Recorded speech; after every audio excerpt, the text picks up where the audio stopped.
চাঁদাবাজির বিরুদ্ধে zero tolerance গ্রহণ করেছি।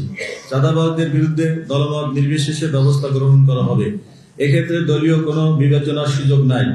ইতিমধ্যে মাঠ পর্যায়ে পুলিশ কর্মকর্তাদেরকে এ বিষয়ে সুস্পষ্ট নির্দেশনা প্রদান করা হয়েছে। ব্লক রেড দিয়ে সন্ত্রাসী, চাঁদাবাজ, মাদক ব্যবসায়ী, অপরাধীদের বিরুদ্ধে ব্যবস্থা গ্রহণ করা হয়েছে এবং চলমান আছে। বিগত সময়ে পুলিশের সাথে জনগণের আস্থার সংকট তৈরি হয়েছে।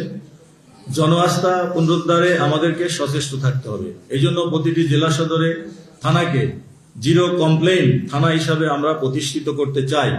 একজন সার্কেল অফিসার ওই থানার সার্বিক কার্যক্রম সার্বক্ষণিক মনিটরিং করবেন। আমরা এমনভাবে জনগণকে সেবা দিতে চাই যাতে থানায় আগত মানুষ হাসি মুখে থানা থেকে ফিরে যেতে পারে, পুলিশের বিরুদ্ধে যাতে কোনো ধরনের কমপ্লেইন না থাকে। পুলিশের রিঅ্যাকশন টাইম ন্যূনতম পর্যায়ে নিয়ে আসা হবে। চাঞ্চল্যকর কোনো ঘটনার সাথে সাথে গুরুত্ব দিয়ে তাৎক্ষণিকভাবে ঘটনাস্থল পরিদর্শন, যথাযথ আইনি পদক্ষেপ নেওয়া হবে। গণধর্ষণ, ধর্ষণ সহ নারীর প্রতি সহিংসতা রোধে কার্যকর ব্যবস্থা গ্রহণ করা হবে। আমরা সিআইডিকে আরো আধুনিকীকরণের মাধ্যমে মামলা তদন্তের গুণগত মান বাড়াতে চাই। মামলার তদন্তকাজ দ্রুত সম্পন্ন করে প্রকৃত অপরাধীদের বিচার নিশ্চিত করতে আমরা অঙ্গীকারবদ্ধ। প্রিয় সাংবাদিকবৃন্দ, আর কিছুদিন পরই পবিত্র ঈদ উল ফিতর উদযাপিত হবে। RICL TMX, যুগের পর যুগ স্থাপনা থাকে মজবুত। ঈদের সড়ক, মহাসড়ক, নৌ ও রেলপথে ঘরমুখ মানুষের নিরাপদ যাতায়াত এবং নিরাপত্তা নিশ্চিত করার লক্ষ্যে আমরা ইতিমধ্যে ব্যবস্থা গ্রহণ করেছি। মহাসড়কে ডাকাতি, চাঁদাবাজি, ছিনতাই, দস্যুতা হতে দেওয়া হবে না। মহাসড়কে ডাকাতি রোধে হাইওয়ে পুলিশের পাশাপাশি জেলা পুলিশকে দায়িত্ব পালনের নির্দেশ দেওয়া হয়েছে।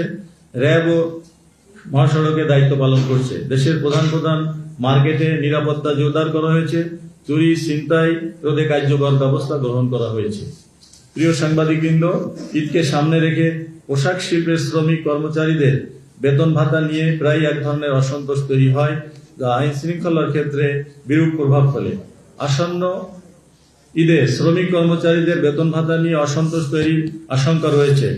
এমন গার্মেন্টস শিল্প প্রতিষ্ঠান চিহ্নিতকরণের পাশাপাশি শ্রমিক নেতা, মালিক, বিজিএমই, বিকেএমইর সাথে সমন্বয়ের মাধ্যমে সমস্যা সমাধানের প্রয়োজনে উদ্যোগ গ্রহণ করা হয়েছে। ইতিমধ্যে গতকাল স্বরাষ্ট্রমন্ত্রী মহোদয়ের নেতৃত্বে স্বরাষ্ট্র মন্ত্রণালয়ে আপনারা সেখানে ছিলেন, আপনারা সেখান থেকেও ব্রিফিং পেয়েছেন।